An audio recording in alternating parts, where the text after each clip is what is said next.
Hi guys, my name is Aditya Varma. I'm a DP photographer from Mumbai. Today I'm going to talk about adapters.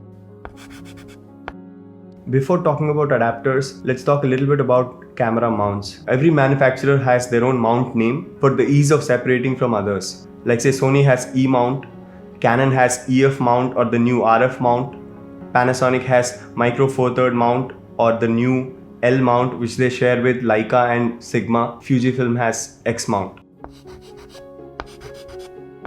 Adapters simply help you adapt or use other lenses from different mounts. Like say if I'm on Fuji X mount, if I put an adapter I can use a Canon mount lens or a Nikon mount. One thing that makes this possible is the flange distance. The new mirrorless bodies don't have mirrors, so it allows the manufacturers to have closer or shorter flange distance. And this allows not only for them to make higher quality lenses, but also other third-party manufacturers to make adapters to adapt older lenses, because all the old lenses used to fit on something that had a mirror in front. Like for example, Micro Four Third sensor can adapt all kinds of lenses in the world. One reason being it has smaller sensor, everything ranging from old 4/3 lenses to Canon EF mount lenses to Nikon G mount lenses, vintage lenses or even EF cine lenses. You can literally mount everything on a Micro Four Third sensor. And this is the reason why Micro Four Third was very famous, especially for cinematographers, because it was easy for them to get all kinds of lenses adapted to it.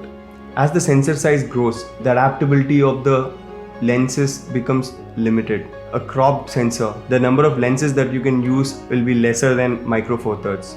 And also the demand of the particular mount also decides the availability of manufacturers who do adapters. Let's say Fuji wasn't so famous for adapters before last 2 years. Luckily we got Fringer or Fringer, whatever you call it, who actually changed the whole game, and also Viltrox and other companies. Are they good enough? Let's find out. I'd want to give you a quick tip if you're a Fujifilm X user. If you're shooting on Eterna, shoot on F-Log and apply the Eterna LUT that Fuji provides for free. That way you won't also lose the dynamic range, but at the same time you'll get the look of Eterna.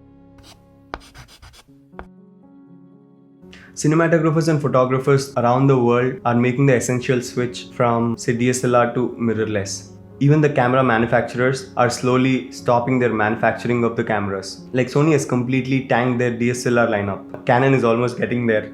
They almost stopped their lens production for the EF mount. Others are following. When you've been a photographer or cinematographer from like say 10 years and you're buying into a new system, you're left with a lot of lenses from the past. Like say if you're a Canon user from 10 years, you would have a lineup of Canon lenses that you can actually adapt to your new mirrorless body. One thing you need to know that lenses are never outdated. They're not like cameras. Cameras do get outdated because of the invention of new technology or like 4K or 8K, all these. But lenses do stay. That's why they say, marry the system, date the body, date the camera body.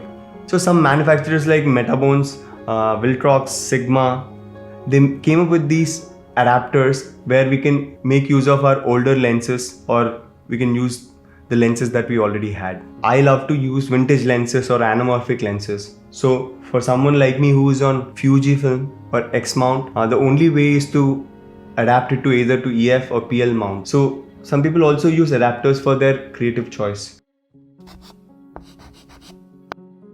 Dumb adapters. These are the cheapest adapters you can get, but they don't have electronic contacts. It doesn't allow you to autofocus or change your aperture, or stabilization doesn't work with these adapters. These are quite useful when you have old vintage lenses which have an aperture ring. If you want to adapt a cinema lens, you can definitely use them and save a lot of money. Only thing is, in the metadata you won't be able to see the information about the f-stop or the t-stop on the camera. Electronic adapters. Like my Fringer EF to FX Pro adapts all the features of the Canon lenses into my Fuji camera. The autofocus, the stabilization, everything works.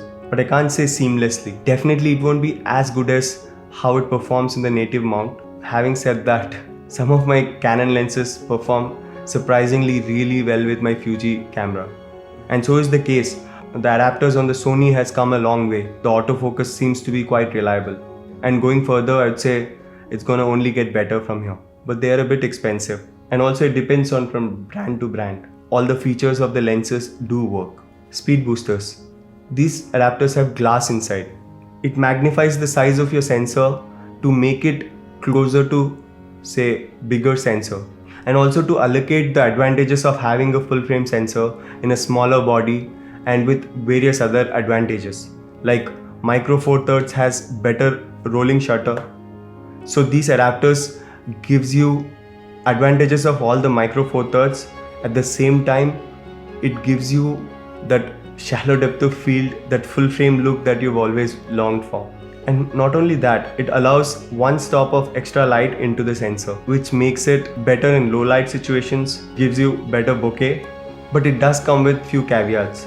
Because there is glass inside, it is prone to more flare. That's what I believe.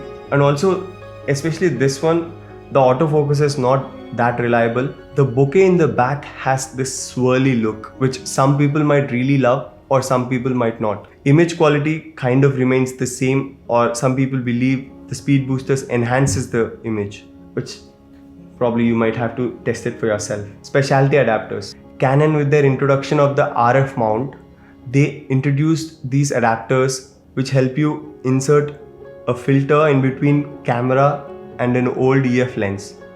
What that makes is you can have a variable ND filter or say circular polarizer in between in the adapter. You don't have to now deal with hundreds of filters. You can literally have one filter and you can get the job done. The work process becomes really quick.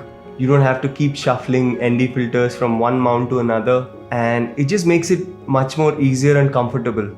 It helps you adapt EF cine lenses where you can have inbuilt ND filter control. Also, the quality of these filters are really good and it changes the whole perspective of these cameras altogether. It's quite a great technology. I would say all manufacturers should look into these kind of adapters. There are also other adapters. More than adapters, I call them extension tubes, which are used to make any lens a macro lens. Also extenders like 1.4x, 2x extenders. Say if you have a 2x extender in your 200mm lens, it automatically becomes 400mm without having to buy a different lens. Of course, you'll lose a stop of light getting into the camera, and also the autofocus becomes unreliable.